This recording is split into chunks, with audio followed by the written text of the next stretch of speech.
నా ఊపిరి పార్ట్ 2. నిజానికి ఆదిత్యను ఫేస్ చేయాలి అంటే ఏదోలా ఉంది మధుకి. వెంటనే చిత్ర చెయ్యి పట్టుకుని లాక్కొని బయటకు వచ్చి విజయవాడకు స్టార్ట్ అయ్యింది. వాళ్ళు వెళ్ళిన కొన్ని నిమిషాల తర్వాత చరణ్ లగేజ్తో రావటంతో ఆదిత్య చరణ్ కూడా విజయవాడకు స్టార్ట్ అయ్యారు. చరణ్ డ్రైవ్ చేస్తూ ఉన్నాడు. ఆదిత్య కళ్ళు మూసుకొని తల వెనక్కు వాల్చి కూర్చున్నాడు. ఆదిత్య పరిస్థితి చరణ్ కి అర్థమయ్యింది.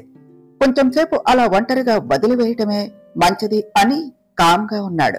కానీ అలా జరగటానికి చరణ్ హెల్ప్ చేశాడు అన్న సంగతి ఆదిత్యకు తెలియదు. ఆదిత్య మధుని ప్రేమిస్తున్నాడు అని చరణ్ కు తెలియదు. ఏమిటి మధు, ఎందుకే అంతలా బాధపడుతున్నావు?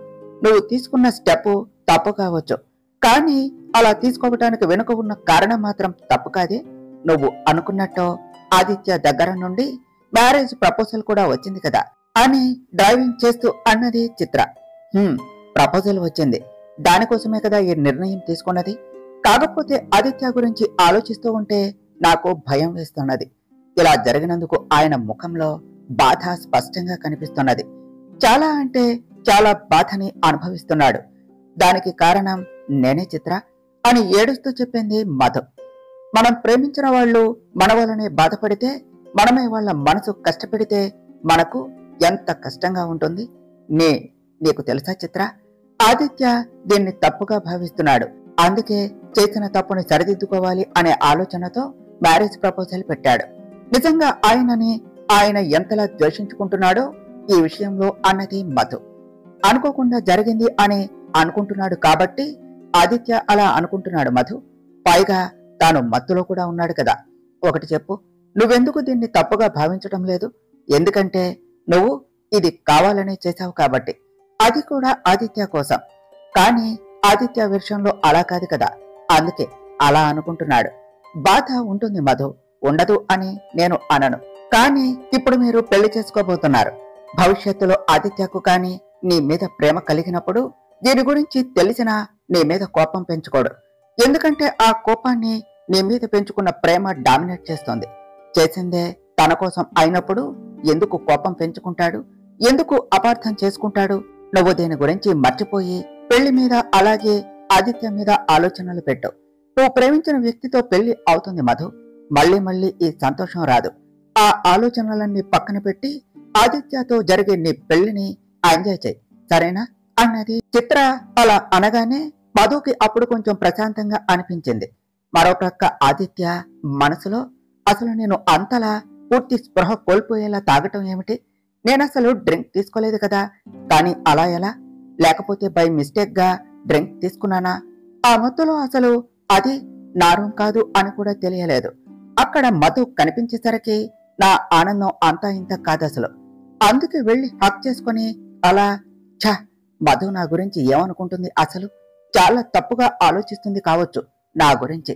ప్రేమించిన అమ్మాయి మనసులో చోటు కావాలి అని ఆశపడ్డాను, కానీ ఇలా తన దృష్టిలో విలువ లేకుండా అవుతుంది అని అస్సలు ఊహించలేదు. ఏ ముఖం పెట్టుకుని చెప్పాలి మధుకి? నేను తనని ప్రాణం కంటే ఎక్కువగా ప్రేమిస్తున్నాను అని చెప్పినా తాను నమ్ముతుందా? ఒకవేళ నమ్మినా కానీ అంతగా ప్రేమించిన వాడివి నా విషయంలో ఎందుకు అలా చేశావు అని ప్రశ్నిస్తే నేను ఏం సమాధానం చెప్పాలి? పెళ్లి తర్వాత మధుతో కలిసి ఒకే ఇంట్లో ఒకే రూమ్ లో ఉంటాను. తనని చూసిన ప్రతిసారి తన విషయంలో నేను చేసిందే గుర్తుకు వస్తుంది. మధు కూడా ఎంతలా బాధపడుతుందో, వీలైతే ఆ బాధను దూరం చెయ్యాలి అని అనుకుంటూ అలాగే నిద్రపోయాడు ఆదిత్య. నలుగురు విజయవాడకు రీచ్ అయ్యేసరికి సాయంత్రం అయింది. ఆదిత్య ఫ్రెష్ అయ్యి మధు విజిటింగ్ కార్డు తీసుకుని తనకు కాల్ చేశాడు.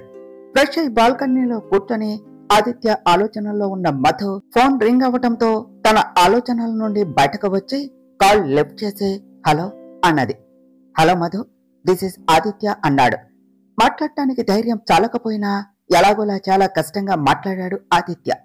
ఆదిత్య దగ్గర నుండి అంత త్వరగా కాల్ వస్తుంది అని ఊహించని మధు ఒకసారి తన మొబైల్ వైపు చూసి మళ్ళీ చెవి దగ్గర పెట్టుకుని ఒకసారి ఆదిత్య మాటలు గుర్తు చేసుకుని, Aditya feel free to talk, ఎందుకు మొహమాటం పడుతున్నావు అన్నది.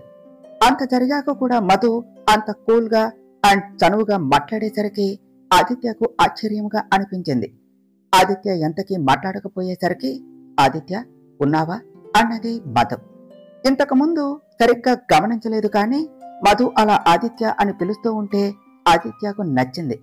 ప్రేమించిన అమ్మాయి నోటి వెంట తన పేరు వినాలి అని చాలా మంది అనుకుంటారు కదా. ఆదిత్య కూడా అదే ట్రాన్స్ లో ఉండి చాలా బాగా పిలిచావురా నా పేరుని అన్నాడు. వెంటనే మధుకి కన్నీళ్లు వచ్చేశాయి. ఎలా చెప్పాలి ఆదిత్య, నేను నిన్ను ప్రేమిస్తున్నాను అని మనసులో అనుకున్నది. ఇంతలో ఆదిత్యకి తాను ఏమన్నాడో అర్థమయ్యి ఛ అని ఒక్క నిమిషం కళ్ళ మూసుకున్నాడు. మధు, మీ ఇంటి అడ్రస్ షేర్ చేస్తే రేపు మీ ఇంటికి వచ్చి పెళ్లి గురించి మాట్లాడతాను. అలాగే మన మధ్య జరిగినది ఎవరికి చెప్పలేం కదా, ముఖ్యంగా మన వాళ్ళకి. అందుకే నేను నిన్ను ప్రేమించాను, పెళ్లి చేసుకోవాలి అని అనుకుంటున్నాను అని మీ వాళ్లకు అలాగే మా అమ్మమ్మకు చెప్తాను. నువ్వు కూడా అలాగే చెప్పు అని ప్రేమించాను అనే మాట తన మనసులో నుంచి చెప్పాడు ఆదిత్య. ఆదిత్యను ప్రేమించిన మధుకు ఆదిత్య నోటి నుండి ఆ మాట వచ్చేసరికి సంతోషంతో కన్నీళ్లు వచ్చాయి. కాని అంతలోనే అతను అలా అనటానికి గల కారణం ఏమిటో గుర్తుకు వచ్చి ఆ సంతోషం కాస్త బాధగా మారింది.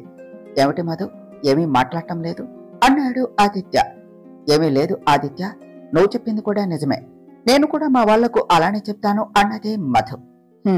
ఓకే, అయితే మార్నింగ్ 9 కల్లా మీ ఇంటికి వస్తాను అని చెప్పి మధు సమాధానం వినకుండా కాల్ కట్ చేసి బాధతో గట్టిగా కళ్ళ మూసుకున్నాడు.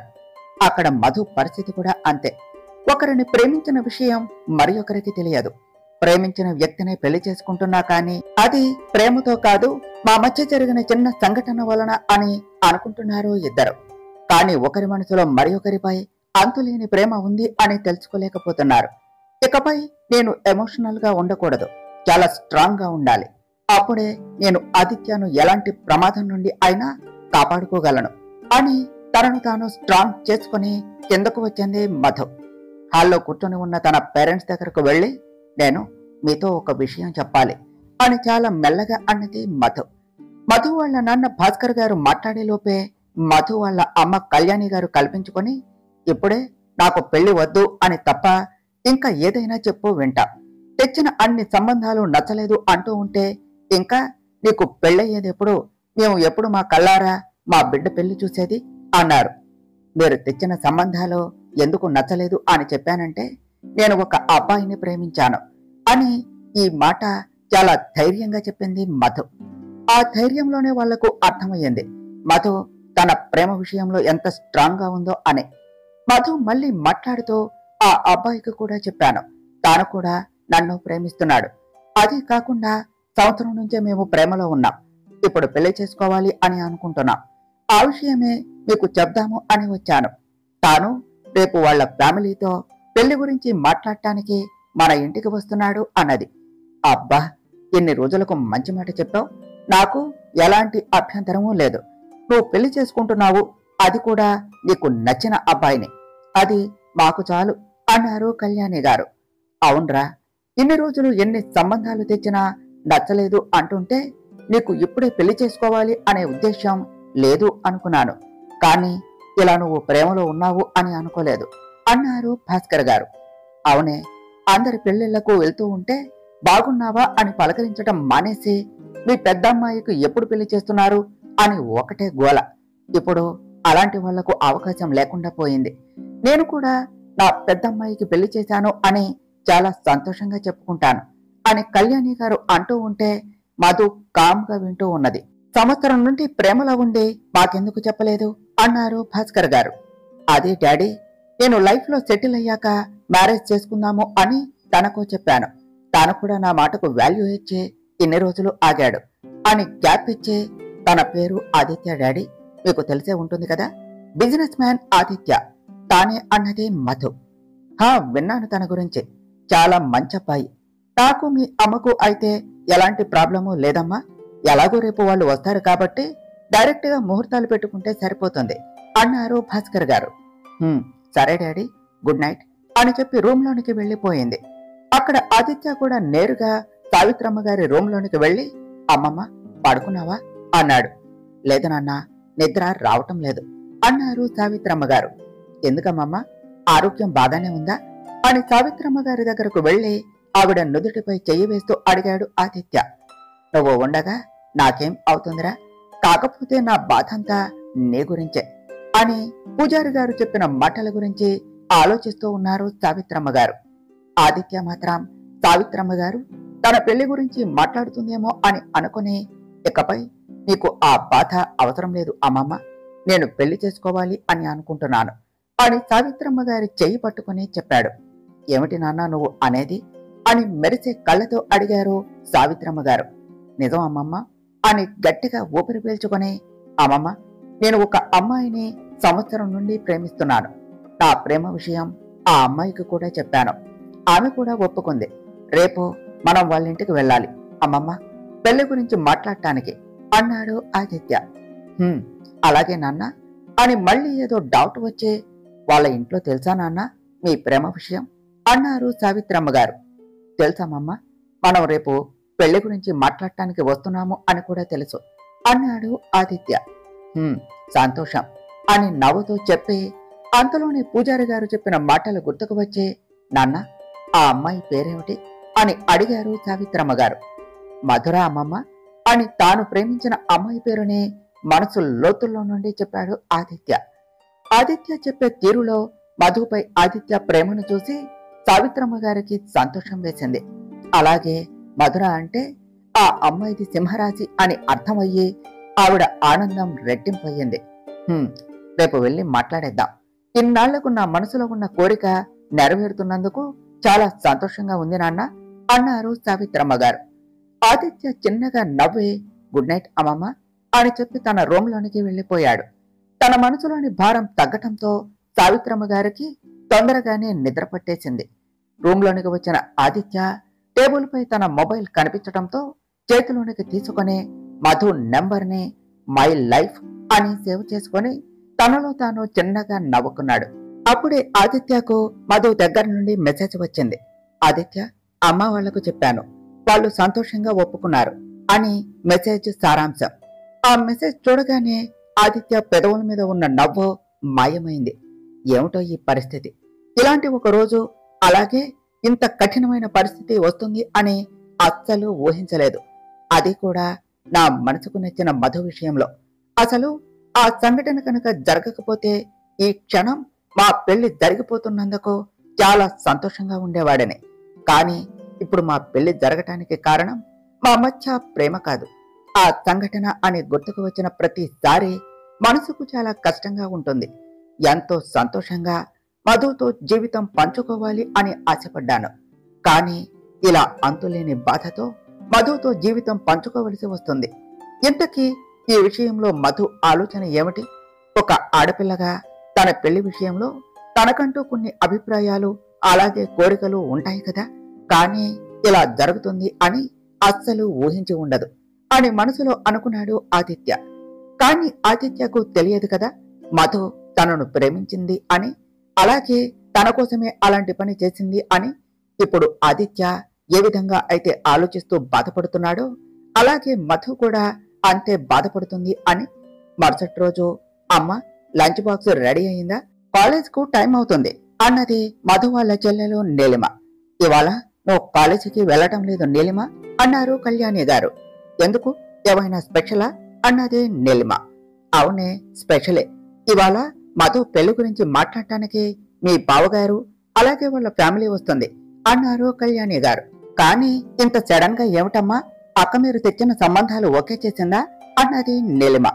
కళ్యాణి గారు మాట్లాడే అంతలో, మధు మాకు అలాంటి అవకాశం ఇవ్వలేదు, తనకు కాబోయే భర్తని తానే చూసుకుంది, అది కూడా మంచి అబ్బాయిని అని అక్కడికి వస్తూ చెప్పారు భాస్కర్ గారు. అంటే అక్క లవ్ మ్యారేజ్ చేసుకుంటుందా అని ఆశ్చర్యంగా అడిగింది నీలిమ. అవును అన్నారు భార్యాభర్తలు ఇద్దరు. డాడీ, బావ పేరేమిటి, ఎవరో తెలుసా అన్నది నీలిమ. నాకే కాదు నీకు కూడా తెలుసు, మీ బావ ఎవరో కాదు Neelima, one of the top business man అయిన ఆదిత్య అని భాస్కర్ గారు అనగానే నీలిమ సంతోషంతో గంతులేసింది. ఏమిటి, ఆదిత్య గారు నాకు బావన? అబ్బా, అక్క ఎంత మంచి పని చేసింది డాడీ, ఆదిత్య గారిని లవ్ చేసి. మీకు తెలుసా డాడీ, బావ మా కాలేజీ ఫ్రెషర్స్ పార్టీకి వచ్చాడు.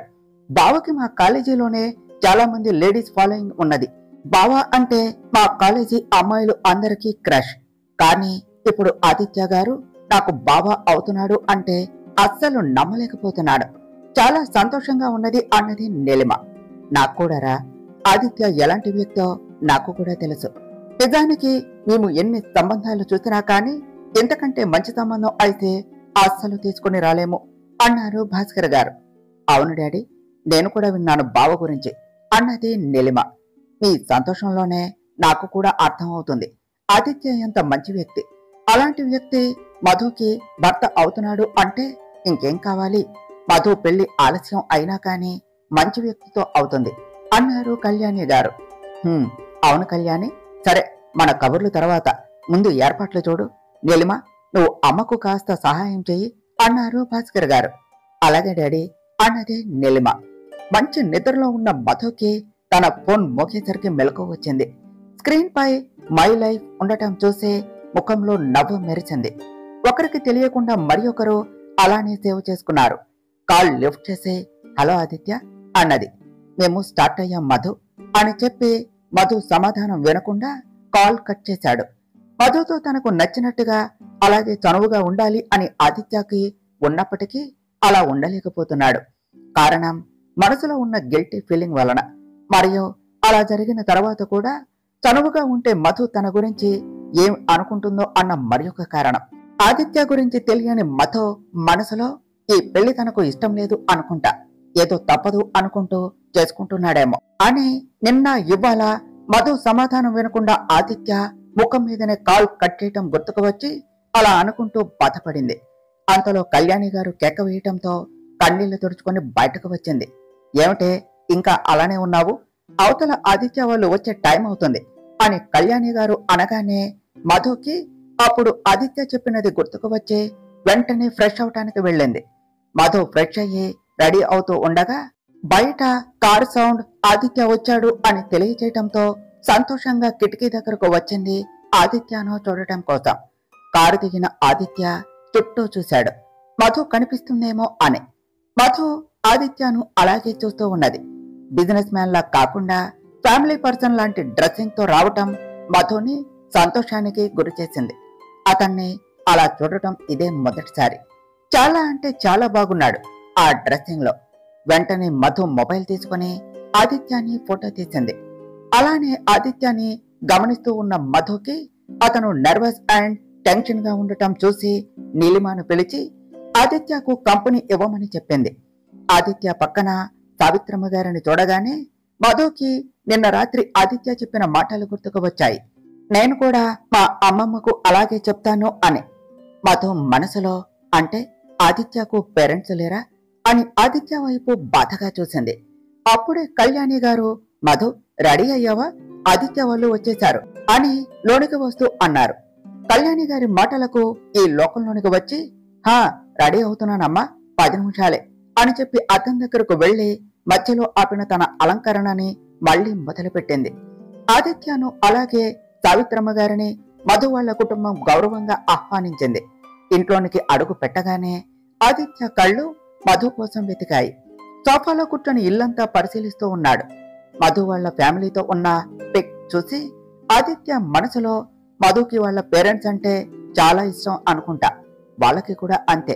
ఈ ఫొటోస్ చూస్తుంటేనే అర్థమవుతుంది మధు ఎంత ప్రేమగా పెరిగిందో అని. ఇలాంటి మంచి కుటుంబంలో పుట్టిన అమ్మాయి విషయంలో నాకే తెలియకుండా నేను అసలు అలా ఎలా చేశాను? ఛ, ఎంతో సంతోషంతో ఈ ఇంట్లో అడుగు పెట్టవలసిన నేను బాధతో అడుగు పెట్టవలసి వస్తుంది అని అనుకుంటూ బాధపడ్డాడు. సావిత్రమ్మ గారు ఇంటిని అలాగే ఇంటి మనుషులను చూసి వాళ్ళు ఎలాంటి వాళ్ళో ఒక అంచనాకు వచ్చారు. అంత మంచి కుటుంబం. అలాగే ఆ కుటుంబంలోని అమ్మాయి ఆదిత్యకు దక్కినందుకు చాలా సంతోషపడ్డారు. భాస్కర్, కళ్యాణి గారు ఆదిత్య వెంట కేవలం సావిత్రమ్మ గారిని చూడగానే వాళ్లకు పరిస్థితి అర్థమయ్యి ఆదిత్య వైపు జాలిగా బాధగా చూశారు. అలాగే తల్లిదండ్రులు లేకపోయినా సరే ఎంత పద్ధతిగా ఉన్నాడు, సమాజంలో తనకంటూ ప్రత్యేకమైన గుర్తింపుని సాధించుకున్నాడు అని అభిమానంగా చూశారు. అతను అలా ఉండటానికి కారణం సావిత్రమ్మ గారి పెంపకం అని అర్థమయ్యే సావిత్రమ్మ గారి మనస్తత్వం ఏమిటో తెలిసి మధు విషయంలో సంతోషపడ్డారు. ఇక నీలిమ సంగతి చెప్పనవసరం లేదు. ఆదిత్య తనకు బావ అవుతున్నందుకు గాలిలో తేలిపోయింది. సావిత్రమ్మ గారు మొదలు పెడుతూ మధురాని పిలుస్తారా, మనము ఏది మాట్లాడుకున్నా మధుర ముందు మాట్లాడుకోవటం మంచిది అన్నారు. భాస్కర్ గారు అలాగే పెద్దమ్మ గారు అని చెప్పి కళ్యాణి గారి వైపు చూడటంతో కళ్యాణి గారు మధు రూమ్ లోనికి వెళ్లారు మధుని తీసుకుని రావటానికి. చీరలో వస్తూ ఉన్న మధుని అలాగే చూస్తూ ఆమె రూపాన్ని తన కళ్ళల్లో నింపుకుంటూ ఉన్నాడు ఆదిత్య. ఆదిత్య చూపులకు నీలిమ మరియు సావిత్రమ్మ గారు ముసిముసి నవ్వులో నవ్వారు. వస్తున్న మధు కట్టు బొట్టు చూసి నేను నా మనవడికి ఎలాంటి అమ్మాయి కావాలి అని అనుకున్నానో అలానే ఉంది ఈ మధుర. నిజానికి అంతకంటే రెట్టింపుగా ఉంది అని అనుకుంటూ సంతోషపడ్డారు సావిత్రమ్మ గారు. మధు నేరుగా వచ్చి సావిత్రమ్మ గారి కాళ్లకు నమస్కరించి ఆవిడ ఎదురుగా కూర్చొని అప్పుడు ఆదిత్య వైపు చూసింది. మధు తన వైపు చూస్తుంది అని తెలిసి ఆదిత్య కావాలి అనే చూపు తిప్పుకున్నాడు. మధు ఎక్కడ తనని అపార్థం చేసుకుంటుందో అన్న ఉద్దేశ్యంతో. మీ మధుకి మా ఆదిత్య భర్తగా రావటం మీకు ఇష్టమేనా అన్నారు సావిత్రమ్మ గారు. హా పెద్దమ్మ గారు, అందులో అస్సలు సందేహం లేదు. ఆదిత్య గురించి మాకు తెలుసు. నిజం చెప్పాలి అంటే ఆదిత్య మా ఇంటి అల్లుడు అవుతున్నందుకు సంతోషంగా ఉన్నది. ఎన్ని రోజులు వెతికినా ఇంతకంటే మంచి వ్యక్తిని నా కూతురుకు భర్తగా అస్సలు తీసుకుని రాలేను అన్నారు భాస్కర్ గారు. భాస్కర్ గారు మాటలకు సంతోషించాలో బాధపడాలో అర్థం కాలేదు ఆదిత్యకు. బహుశా ఆ సంఘటన జరగకపోతే ప్రపంచంలోని సంతోషం అంతా ఆదిత్య దగ్గరే ఉండేది. తన తండ్రి మాటలు విన్నాక మధు మనసు ప్రశాంతంగా అలాగే సంతోషంగా ఉన్నది. నిన్న ఆదిత్య గురించి చెప్పినప్పుడు తన ఇష్టానికి విలువ ఇచ్చి ఒప్పుకున్నారు అనుకున్నది. కానీ ఇప్పుడు భాస్కర్ గారి మాటలు విన్నాక తన తల్లిదండ్రులు ఇష్టంగా అలాగే మనస్ఫూర్తిగా ఆదిత్యను ఒప్పుకున్నారు అని తెలిసి సంతోషపడింది. మాకు కూడా మధు మా ఇంటి కోడలు అవటంలో ఎలాంటి అభ్యంతరం లేదు. ఎందుకంటే నా మనవుడు ప్రేమించాడు కదా అని నేను ఒప్పుకోలేదు. నేను మనస్ఫూర్తిగా ఒప్పుకున్నాను. ఇక్కడకు వచ్చాక మిమ్మల్ని మధుని చూశాక నా మనవడు తనకి తగ్గ అమ్మాయిని ఇష్టపడ్డాడు అని సంతోషంగా అనిపించింది అన్నారు సావిత్రమ్మ గారు. కళ్యాణి భాస్కర్ గారులకు ఆవిడ మాటలకు చాలా సంతోషంగా ఉన్నది. మీరు అడగకపోయినా నా ధర్మం కాబట్టి చెప్తున్నాను. నా బిడ్డ అల్లుడు ఆదిత్య చిన్నప్పుడే మరణించారు. అప్పటి నుండి వీడికి అన్ని నేనై వీడిని పెంచాను. వీడి విషయంలో నాకు మనసులో ఒక బాధ ఉండేది. వీడిని ఒక ఇంటివాడిని చేయకుండానే నా బాధ్యత మరచి ఎక్కడ ప్రాణాలు విడుస్తానో అని అన్నారు సావిత్రమ్మ గారు. ఆవిడ అలా అనగానే ఆదిత్య బాధగా సావిత్రమ్మ గారి చేయి పట్టుకున్నాడు. అది చూసి మధు వాళ్ళ కుటుంబం అందరి కళ్ళల్లో సన్నని నీటిపుర. కాని వీడు మధు గురించి చెప్పగానే నాకు సంతోషంగా అనిపించింది. మనసులో బాధ తీరిపోయింది అని మధు వైపు చూస్తూ ఒక భార్య తన భర్తకు అమ్మ అవ్వగలదు, తోబుట్టువు అవ్వగలదు, అలాగే స్నేహితురాలు కూడా. మధు, నువ్వు ఆదిత్యకు కేవలం భార్య ప్రేమనే కాకుండా అన్ని బంధాల ప్రేమను పంచాలి. ఎల్లప్పుడూ వాడికి తోడుగా ఉండాలి అన్నారు సావిత్రమ్మ గారు. నానమ్మ, ఈ ప్రాణానికి ఊపిరి ఆదిత్య. తన కోసం నేను ఏది చేయటానికైనా సిద్ధమే. ఆఖరికి నా ప్రాణాలు ఇవ్వటానికైనా, అలాగే తన సంతోషం కోసం నా ప్రాణాలు తీసుకోవటానికైనా అన్నదే మధు. మధు అలా చెప్పగానే ఆదిత్య కళ్ళల్లో కన్నీళ్లు వచ్చాయి. మధు కుటుంబం మాత్రం ఆదిత్యపై మధు ప్రేమను చూసి సంతోషంగా ఉన్నది. అలాగే సావిత్రమ్మ గారికి పూజారి గారు చెప్పిన ఆపద నుండి ఆదిత్యాన్ని మధు తప్పకుండా కాపాడుతుంది అనే నమ్మకం వచ్చింది. కళ్యాణి గారు అక్కడి వాతావరణం మార్చడం కోసం, కానీ అత్తయ్య, మనము అస్సలు మధు ఆదిత్యాలతో మాట్లాడకూడదు అన్నారు. కళ్యాణి గారు ఎందుకు అలా అన్నదో అర్థమైన సావిత్రమ్మ గారు, అవునమ్మా, సంవత్సరం నుండి ప్రేమలో ఉన్నారు. ఏ ఒక్కరోజు కూడా మనకు చెప్పలేదు. ఇప్పుడు పెళ్లి చేసుకోవాలి అని నిర్ణయించుకున్నారు కాబట్టి మనకి ఇప్పుడు చెప్పారు. నువ్వు అన్నట్టుగా మనము అసలు వీళ్లతో మాట్లాడకూడదు అని నవ్వుతూ అన్నారు. తరువాత ఏమి జరిగిందో నెక్స్ట్ పార్ట్లో తెలుసుకుందాం ఫ్రెండ్స్. డియర్ ఫ్రెండ్స్, మీకు కనుక ఈ కథ నచ్చినట్లయితే మీ అభిప్రాయాలను కామెంట్ల రూపంలో తెలియచేయండి. ఈ వీడియోను లైక్ చేయండి, షేర్ చేయండి. మా ఛానల్ను సబ్స్క్రైబ్ చేసుకోండి ఫ్రెండ్స్. Thank you.